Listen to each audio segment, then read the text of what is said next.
బాబెలు గోపురం ద్వారా మనం నేర్చుకోవాల్సిన ప్రాముఖ్యమైన పాఠాలు ఏంటంటే, మొదటిది, దేవుని ఆలోచనకు విరుద్ధంగా దేవునికి పేరు తెచ్చేటట్లుగా వారు చేయాలనుకోలేదు, కానీ తమకు తాము పేరు సంపాదించుకోవాలి.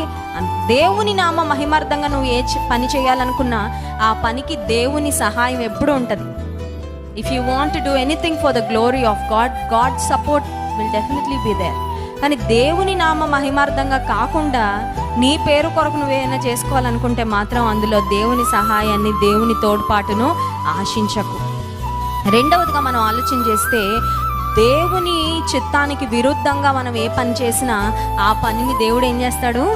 తారుమారు చేస్తాడు. ఒకవేళ దేవుడు తారుమారు చేయకుండా పోన్లే చేసుకొని ఇలా అనుకున్నా దానివల్ల మనకు నష్టమే తప్ప మన జీవితంలో క్షేమము మాత్రము కలగదు. ఆఖరుగా మన జీవితంలో దేవుని చిత్తమును ప్రతి విశ్వాసి